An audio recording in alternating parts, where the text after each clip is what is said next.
Nampally exhibition ground లో జరిగిన అఖిల భారత పద్మశాలి మహాసభలో సీఎం రేవంత్ రెడ్డి పాల్గొన్నారు. ఈ సందర్భంగా పలు కీలక వ్యాఖ్యలు చేశారు. పద్మశాలీలు లేనిదే మలిదశ తెలంగాణ పోరాటం లేదని, ఉద్యమంలో కీలక వ్యక్తులు పద్మశాలీలే అన్నారు. తమకు రైతులెంతో నేతన్నలు కూడా అంతే అన్నారు సీఎం రేవంత్. శాశ్వతంగా రిజర్వేషన్లు పెరగవు, ఇది ఒక కుట్ర. ఇవాళ తెలంగాణ రాష్ట్రం ఒక మోడల్గా దేశం మొత్తం మీద రాహుల్ గాంధీ గారు తీసుకొని ఈరోజు ప్రయాణం మొదలుపెట్టారు. మన బీహార్లో చెప్పిండు, నిన్న గుజరాత్లో చెప్పిండు, మేము తెలంగాణలో లెక్క తేల్చినట్టు దేశం మొత్తం మీద కులగణన చేస్తాం, బలహీన వర్గాల రిజర్వేషన్లు పెంచుతాం, 50% నిబంధన ఏదైతుందో నిబంధనను తొలగిస్తాం, చట్ట ప్రకారం సుప్రీంకోర్టు ఆమోదంతో బలహీన వర్గాలకు 42% రిజర్వేషన్ ఇస్తా అని రాహుల్ గాంధీ గారు చెప్తున్నారు. దానికి మొట్టమొదటి పునాది రాయి ఈరోజు తెలంగాణలో పడ్డది. దీని ఆదిలోనే, దీని పురిటిలోనే గొంతు నొక్కాలని కొంతమంది కుట్ర చేస్తుండ్రు. కుట్రదారులను తిప్పుకొట్టండి సోదరులారా, మీ శక్తిని మీ యుక్తిని ప్రదర్శించండి, నాకు అండగా నిలబడండి, నేను చేసి చూపిస్తా. 42% రిజర్వేషన్లు సాధించి మీ అభ్యున్నతి కోసం పాటుపడతా. దశాబ్దాలుగా వారు నివసిస్తున్న సొంత ఇంట్లోనే సాదరంగా ఆహ్వానించి ఆ రాజకీయ పార్టీకి పురుడు పోచింది కొండా లక్ష్మణ్ బాపూజీ గారు అని చెప్పి నేను సందర్భంగా తెలియజేస్తున్నా. వారు వీరికి నీడనిచ్చిండ్రని, ఆనాడు వారికి నిలువ నీడ లేకుండా ఆనాటి ప్రభుత్వాలు చేసినా కొండా లక్ష్మణ్ బాపూజీ గారు భయపడలేదు. నేనున్నదే ఈ ప్రజల కోసం, నా త్యాగాన్ని ప్రజలు గుర్తు పెట్టుకుంటారు, ఈ ప్రజల కోసం సర్వం త్యాగం చేస్తా అని ముందు వరుసన నిలబడ్డది కొండా లక్ష్మణ్ బాపూజీ గారు. కానీ దురదృష్టం, వారు మరణించినప్పుడు వారు చేసిన త్యాగాల పునాదుల మీద రాజకీయ వ్యవస్థను ఏర్పాటు చేసుకున్న నాయకులు చివరి చూపు చూడడానికి కూడా వారి దగ్గరికి రాలేదు, నివాళులు అర్పించలేదు. అంటే ఈ పద్మశాలి జాతి మీద, కొండా లక్ష్మణ్ బాపూజీ గారి మీద వారికి ఉన్న ఆలోచన, వారు ఏ రకంగా మన పట్ల వ్యవహరించారో మా పద్మశాలి సోదరులకు నేను గుర్తు త్యాగంలో కూడా ముందుంటారు. దీనికి ఉదాహరణ కొండా లక్ష్మణ్ బాపూజీ గారు. ఆనాటి తెలంగాణ ప్రజలు తొలి తెలంగాణ ఉద్యమంలో తెలంగాణ రాష్ట్రాన్ని సాధించాలి అని, తెలంగాణ రాష్ట్ర సాధననే ఈ ప్రాంత బడుగు బలహీన దళిత గిరిజన మైనారిటీ వర్గాల యొక్క అభ్యున్నతని లక్షలాదిగా నాడు ఉద్యమ బాట పట్టిండ్రు. ఆ ఉద్యమ సందర్భంగా చాలామంది ఉద్యమకారులు ప్రజానాయకులైనరు, ప్రజాప్రతినిధులైనరు, ఎమ్మెల్యేలు, ఎంపీలుగా మారినరు. వాళ్ళందరూ రాజకీయ ప్రయోజనం పొందితే ఒకే ఒక్కడు కొండా లక్ష్మణ్ బాపూజీ గారు ఉన్న శాసనసభ సభ్యత్వమే కాదు, మంత్రి పదవికి కూడా రాజీనామా చేసి మళ్ళీ ఏదైనా బాధ్యత చేపట్టాలి అంటే ప్రత్యేక తెలంగాణ రాష్ట్రంలోనే చేపడతాని పదవి త్యాగం చేసి వారు బ్రతికున్నంత కాలం ఏ పదవిని తీసుకోకుండా త్యాగానికి మారు పేరుగా ఈ దేశంలోనే కొండా లక్ష్మణ్ బాపూజీ గారు ఆదర్శంగా నిలబడ్డారు.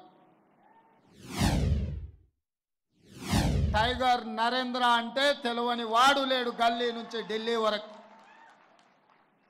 తెలంగాణ సాధన సమితి పేరు మీద టైగర్ నరేంద్ర గారు మళ్ళీ తెలంగాణ ఉద్యమంలో ముందు బాగాన నిలబడి వారు తెలంగాణ ఉద్యమాన్ని ముందుకు నడిపించారు.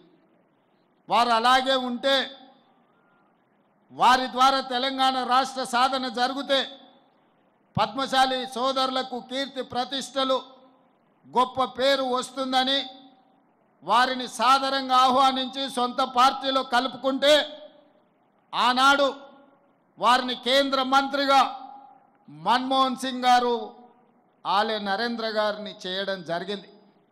కాంగ్రెస్ పార్టీ అధికారంలోకి వచ్చిన తర్వాత ఆలే నరేంద్రను కేంద్రంలో మంత్రిగా వారు చేస్తే ఈ ధృతరాష్ట్రుడు ఆలే నరేంద్ర గారిని ధృతరాష్ట్ర కౌగిల్లో కౌగిలించుకొని ఖతం చేసిన కథ ఈరోజు మా పద్మశాలి సోదరులకు నేను గుర్తు చేయదలుచుకున్నా. నరేంద్ర గారి పోరాటం, నరేంద్ర గారి త్యాగం లేకుండా మళ్ళీ తెలంగాణ ఉద్యమం ముందుకు జరగలేదన్నది నిజం కాదా?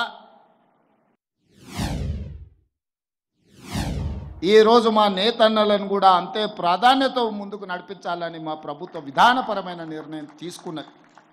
అందుకే ఇవాళ ఈ ప్రభుత్వం మీది, మీ సోదరుడు రేవంత్ అన్న తెలంగాణ రాష్ట్రానికి ముఖ్యమంత్రిగా ఉన్నాడు.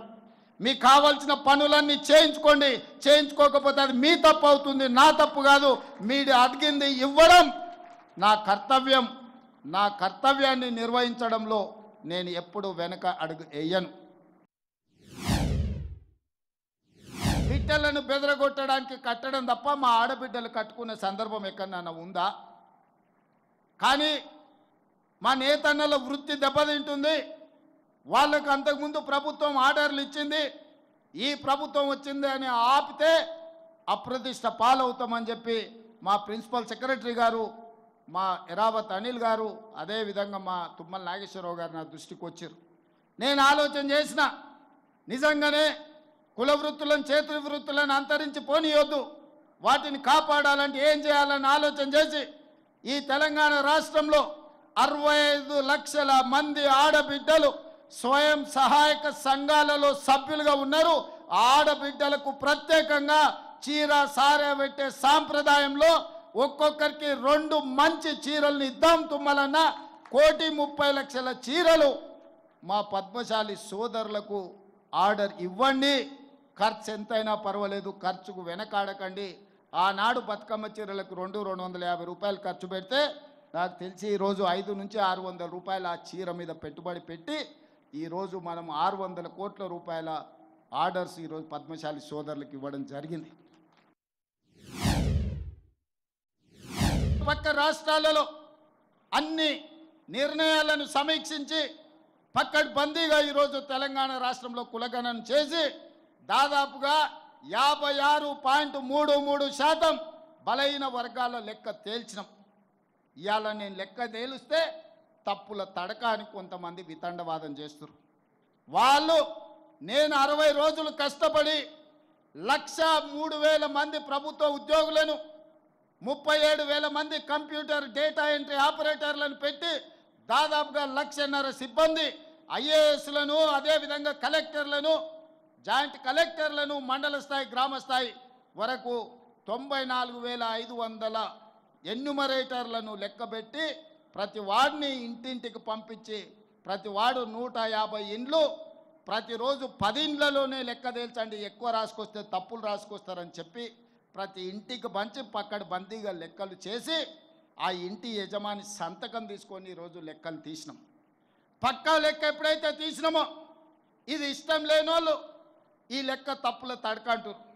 నేను ఈ వేదిక మీద నుంచి సూటిగా అడుగుతున్న బీజేపీ బీఆర్ఎస్ వాళ్ళని, లెక్క తప్పన్నుడు కాదు, ఎక్కడ తప్పు ఉందో మీరు చూపించండి అని నేను సవాలు విసిరిన శాసనసభలో.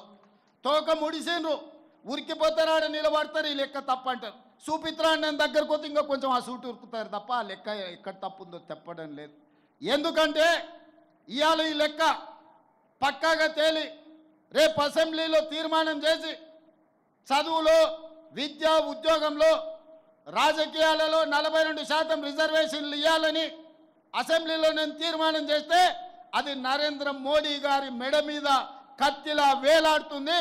ఈ బలహీన వర్గాలకు 42% రిజర్వేషన్ వస్తే వీళ్ళు అధికారంలో వాటా అడుగుతారని చెప్పి ఇవాళ బీఆర్ఎస్ వాళ్ళు, బీజేపీ వాళ్ళు ఈ లెక్క తప్పని ఒక తొండి మాటలు చేస్తున్నారు.